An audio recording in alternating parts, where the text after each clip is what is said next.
What's up again, everybody? Forgive me if my voice sounds a little raspy today and in subsequent videos. I just got back from a weekend-long chaperoning a summer camp with my son.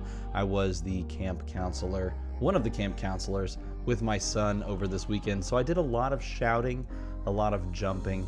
My body's a little bit tired, but it was a blast, and I figured this would be a great time to talk about some of these cards that have been spoiled over the past couple of days that I've been away for Dusk Till Dawn. By the way, I just want to start off by saying that this entire screen that you're looking at is so lovingly and wonderfully put together on Fabrary. If you're not a big fan of Fabrary, you should be a big fan of Fabrary. This is not sponsored.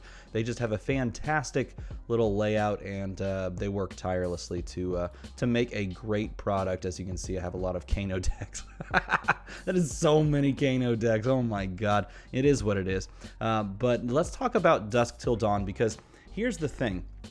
While I was at Pro Tour Baltimore, I had a couple of different conversations with a couple of different people about the creation of this set. And they didn't tell me any specifics. They didn't do any big spoilers to me, so don't expect any of that. But what was said by a couple of different people, actually, was that this set is taken in a really new, different direction. And already looking at these cards, you can see that. Now, this is a supplemental set. It's a set that's meant to expand on all of these different heroes, different archetypes, and obviously new heroes are being introduced via this in the form of Vinset and Prism Advent of Thrones, along with Prism's adult version. But you can tell, based on what they've already started doing with these new specialization cards we're about to talk about, that they are really 100% committed to the story of this. So if you don't know what's happening as the lawnmowers go in my background, forgive me if you can hear the lawnmower. If you can't, then I'm just talking about something that doesn't exist. What's essentially going on in the story is that Solana is under siege. So Solana, where Prism and Shiana and Bolton are all from, and Dorinthia as well, is under siege from the Demonastery, led by Chain and sort of Viscerai and also Levia, but also probably this character named Vinset, which we haven't fully met yet or seen in the storyline up till this point, I believe. And essentially what's happening is the Demonastery is channeling this dark energy and all of these these evil beings from a different dimension or plane of existence called Irathiel, and essentially just throwing it at Solana. They're just chucking a bunch of demons that are looking to rip things apart and make it very unfun. And in the process of defending their home, Solana has sent out emissaries to the various realms and kingdoms around Solana to try and get aid for defending their kingdom. And one of the people that they've sent is Shiana, who went to Volcor and tried to garner some interest in perhaps helping defend, but that didn't pan out very well. And incidentally, a large group apparently of heroes from Aria have made their way over for essentially a completely different reason, and we don't necessarily know how they've chosen to come to this point, but we do know that we last left the troop of adventurers. I don't have a tab open for them, but let's see if we can find them. So if we go to Dusk Till Dawn, and we go to, let's just click the key art. So a group of adventurers that was band together, and I talked about this already a little bit, forming, made up of Lexi and Oldham and Briar, perhaps that's Briar, I'm not sure. They, along with a couple of other ancillary heroes like Yorick the Bard, all got together and they went to the Everfest Carnival so that they could try and find a group of seers that could help explain why the force within Aria that kind of creates things and moves things around, called the Flow, was unstable, and why Oldham, essentially this big old guy here, woke up after eons of slumber, because he was asleep and then he woke up. He fell asleep in the large battle against the Old Ones many ages ago. And we can see that they've made their way into this fight because obviously Bravo here is actually fighting in this battle. So there is going to be a deep storyline connection, as I bump the mic, to all the cards or perhaps not all, but many of the cards we can see already.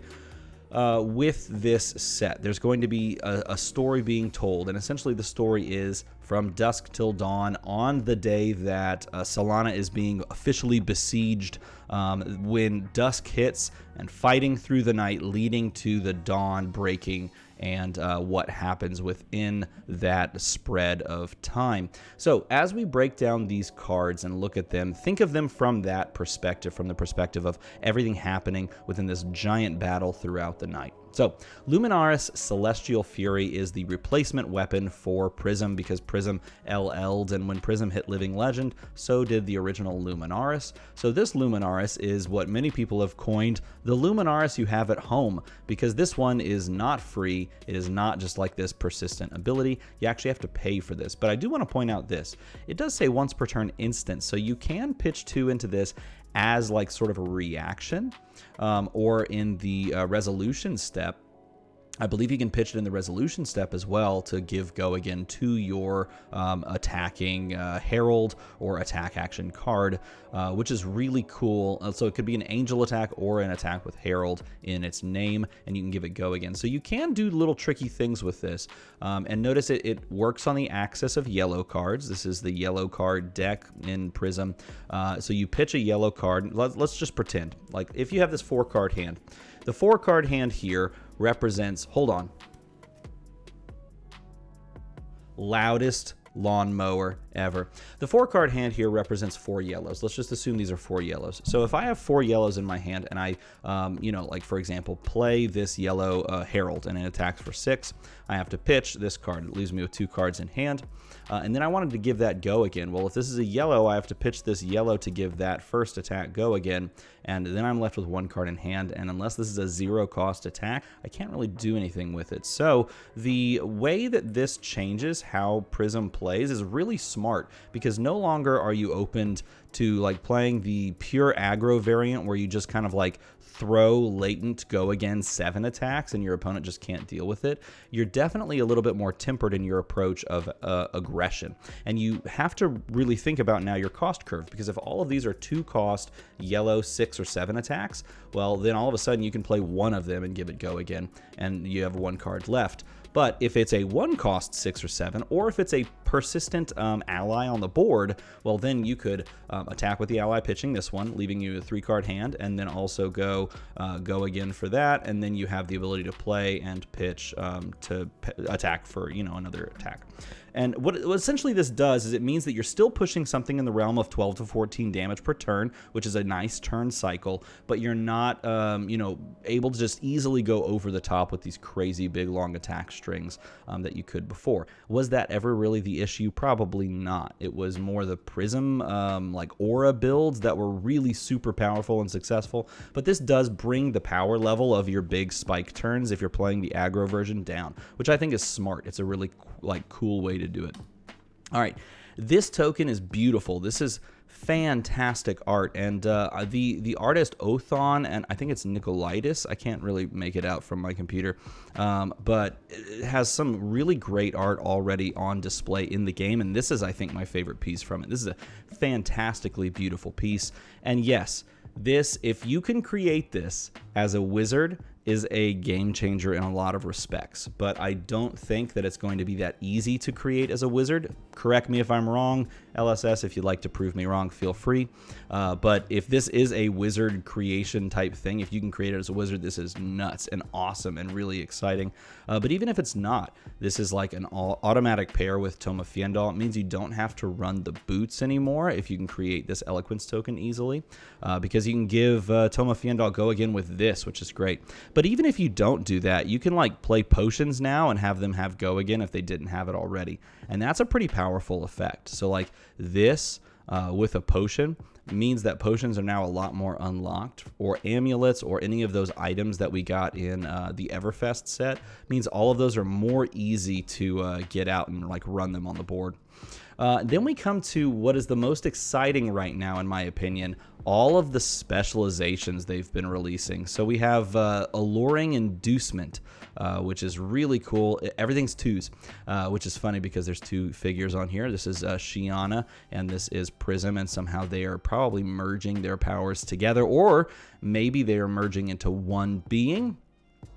From a lore perspective, we did just see Shiana basically get like blank slated. She's basically being turned into what I assumed in the lore as she's basically being turned into an embodiment of Soul. Like Soul is the being that they worship in Solana. It is like pure light and like all the good things. And she is basically being like cleansed of her own personality so that she can become a vessel of Soul and basically carry Soul you know, fantasy tropes do. But it costs 2. It's a yellow, so it pitches for 2. It attacks for 2. It blocks for 2. It's a shapeshifter action attack. It is a Shiana specialization, and it says when this attacks, the defending hero reveals their hand. You may choose an attack action card revealed this way, and if you do, this becomes the chosen card. Now, this is just a really good attack in general. This is a really good card in general, and this is like the perfect flavor for Shiana as well. Shiana, by the way, my favorite UPF hero to play, hands down, best multiplayer hero, most fun. You can have the most fun in the game of UPF, in my opinion, with Shiana. I will stand by that because she's the best. And in fact, she was actually my favorite hero, period, for a time before I really jumped on Blitz Kano. But Shiana here basically just says, give me an attack, and I'll just take your best attack, and this becomes your best attack.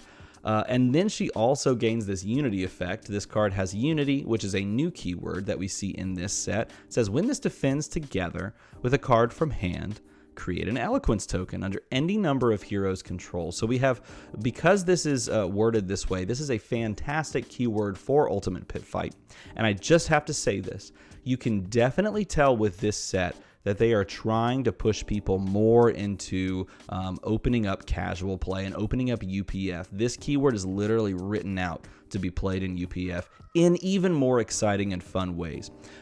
Just straight up, and that is really cool. But if you have the ability to give an Eloquence token to anyone at the table, and you can look at, you can say, look at your opponent and be like, okay, if you attack me and allow me to defend this without like attack reacting me, then I can hook us all up with Eloquence tokens, and everyone can benefit. And I know there's people in the game that don't like the idea of politicking. I'll tell you right now, this really isn't politicking. It's just talking with your friends and creating funny game states, weird moments, things that you'll talk about after the fact that you just don't find in like competitive play necessarily. This is like where that stuff comes across, because you can give your friends Eloquence tokens and then they can do crazy things and they can like give you more cards, and then you have this weird moment where like you're holding a 7-card hand in Flesh and Blood because you like played a tome off of an Eloquence token someone else gave you, and now you've got 7 cards and you're like, I don't know what to do with this, but I'm going to throw a lot of attacks or something crazy is going to happen. And that is this game right now. And thanks to Alluring Inducement to be able to push a big attack or to give you the ability to defend. All of these new specializations, by the way, have the Unity token, the Unity effect, I should say. And they do different things. They create different tokens for everyone. So Chorus of Ironsong is an attack reaction. It's got Dorinthia on it. It's a Dorinthia specialization. Pitches for 2. By the way, notice how all 3 of these pitch for 2. They all pitch yellow. So they're pushing yellow in this set as well. Pitches for 2, costs 1, blocks for 3. Obviously, it's Dorinthia specialization, so you have to be Dorinthia. But it says until the end of turn, target Dawnblade gets +1, and damage this would deal can't be prevented. So Oasis Respite says, oh man, or if you're looking at like, let's see, Peace of Mind. Peace of Mind's like, oof, I guess I can't do anything here, which is really good. And then, of course, Unity, this creates a Courage token. So if you combine this card with another card and you block with both of them, this gives everybody a Unity token, a Courage token because of the Unity effect. Now, we don't know what a Courage token does yet, but it's going to be really interesting to see how these all play out, because the same thing can be said over here of Starstruck. Starstruck has a unity effect. This is a Bravo specialization that creates a seismic surge token for anyone, which is way less useful for most of the table if you're playing in, you know, like even in 1v1, it's way less useful for your opponent, but in a like a broad strokes UPF game, probably less useful for everyone else as well. Nevertheless, this is a big ol' attack. It's a 7 cost, 10 attack, 3 block crush effect attack. The crush effect here says when this deals 4 or more damage to a hero, the only attacks they may play or activate during their next turn are attacks with base attack greater than the damage dealt. So think of it this way. If 4 sneaks through, they can't play 4 attack or less attacks on their turn. It's just shut off. So essentially this says your turn is over if they let 4 damage leak through. And this is at the same rate, as far as cost, I should say, same rate as the big boy. Why am I blanking on the name of the car? Holy crap. Put it on the screen, post me. I'll do it in post, whatever. It's the same cost as Crippling Crush. Holy crap, why did I not think of Crippling Crush? Same cost. So you can, if you get the Seismic Surges lined up, you can line this up with a Pummel as well. Like a Pummel and Arsenal and 3 blue hand. You could play this and go wild, which is nutty.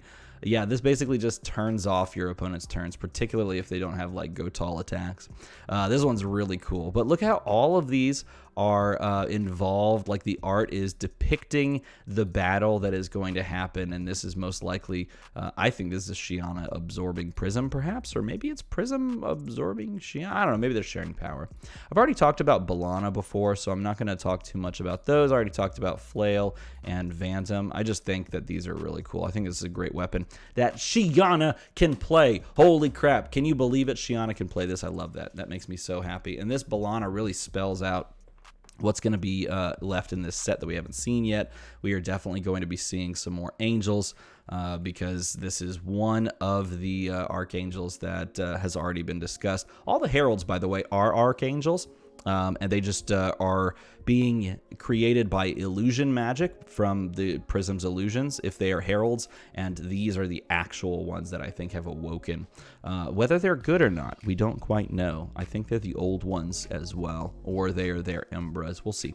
We'll see. But there's a lot of lore that can be dove into. So yeah, I will be making a lore video. I have the time now, so I will definitely be making a lore video. I love you too, son. Oh man, you gotta love summer. Summer is a lot more fun and things are a lot more casual. We'll just put it that way. Okay, if you enjoyed this video, if you enjoyed my like super laid back video after being ridiculously tired after being a chaperone of a summer camp, leave a like or, you know, make a number go slightly higher. As always, thanks for watching.